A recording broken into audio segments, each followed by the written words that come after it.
যখন তোমার কেউ ছিল না তখন ছিলাম আমি, এখন তোমার সব হয়েছে। শনিবার রাতে সরাইল উপজেলার শাহবাজপুরে নিজ বাসভবনের সামনে কেন্দ্রীয় নির্বাচনী অফিস উদ্বোধনকালে এভাবেই সদ্য বহিষ্কার হওয়া দল বিএনপির প্রতি ক্ষোভ জানান সাবেক এমপি ব্যারিস্টার রুমিন ফারহানা।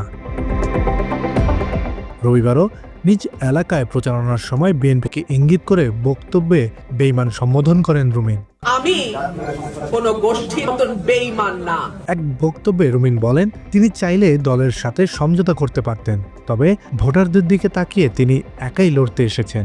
আমি যদি চাইতাম দলের সাথে একটা সমঝোতায় হয়তো আসতে পারতাম। 1973 সালের 7 মার্চ বাংলাদেশের প্রথম জাতীয় সংসদ নির্বাচনে ভোট কারচুপির মাধ্যমে 300 আসনের মধ্যে 293টি আসনই জিতে যায় আওয়ামী লীগ।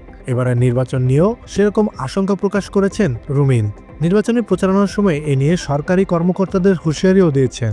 এই নির্বাচন 73-এর মতন কারচুপি করার ভুল কেউ করিয়েন না। মানুষ এখন অনেক সচেতন। গত 17 বছর রুমিন যে দলের পক্ষে কথা বলেছেন, সেই দল এখন ভাড়াটিয়া এনে নির্বাচন করে বলেও দাবি করেন রুমিন। একসময় চাঁদাবাজ মামলাবাজদের নিয়ে চুপ থাকলেও এখন কথা বলছেন তাদের নিয়েও।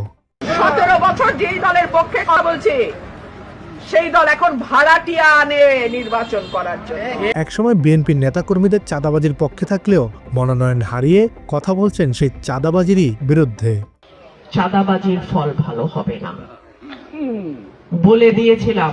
দলীয় সিদ্ধান্ত অমান্য করে স্বতন্ত্র রুমিন ফারহানা প্রার্থী হয় বিএনপি থেকে বহিষ্কার হন। আসনটিতে বিএনপি নেতৃত্বাধীন জোটের মনোনয়ন পেয়েছেন জমিয়তে ওলামায়ে ইসলাম বাংলাদেশের সহসভাপতি জুনাইদ আল হাবিব। বৃহস্পতিবার ব্রাহ্মণবাড়িয়ায় শাহবাজপুরে স্থানীয়দের সঙ্গে মতবিনিময়কালে সেই প্রার্থীকে রোহিঙ্গা বলে ইঙ্গিত করেন রুমিন ফারহানা। এখন আরেকটা জোটের থেকে রোহিঙ্গা আনছে, সেও দেখি সদরের এমপি রেলেয়া ঘুরে। এক সভায় বিএনপিকে দল হিসেবে মুনাফিক বলে দাবি করেন রুমিন, অথচ এই বিএনপির হাত ধরেই তার রাজনৈতিক পথ চলা শুরু হয়েছিল। দল আমাকে ওয়াদা দিছিল নমিনেশন দেবে, দল তার ওয়াদা ভঙ্গ করতে পারে, দল মুনাফিকি করতে পারে, আমি তো করতে পারবো না।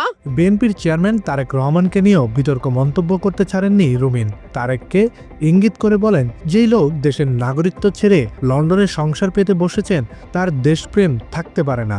যেই লোক একবার দেশের বাইরে গিয়ে নাগরিকত্ব নিয়ে সংসার পেতে বসে দেশের বাইরে, সেই লোকের দেশপ্রেম আছে এটা বিশ্বাস করার কোনো কারণ নাই। কিন্তু তারা অথর্ব, অযোগ্য এবং তারা জানে যে বাংলাদেশটা এখন যে খাদের কিনারা এসে দাঁড়াইছে, তারা যদি আরেক সময় নেয় পুরা দেশ সুদ্ধা তারা খাদের মধ্যে পড়বে। গত 5 আগস্ট হাসিনা পলায়নের পর নানা বিতর্কে জড়িয়ে পড়েন রুমিন ফারহানা। বিশেষ করে আওয়ামী লীগ পুনর্বাসনে রুমিনের কর্মকাণ্ড তাকে আলোচনার কেন্দ্রে রাখে। শেখ মুজিবের মূর্তি ভাঙা নিয়ে মর্মাহত হয়েছিলেন রুমিন। বঙ্গবন্ধুর প্রতিকৃতি প্রতিটি সরকারি অফিসে থাকার বিধি না মানাতেও ভীষণ কষ্ট পেয়েছেন তিনি।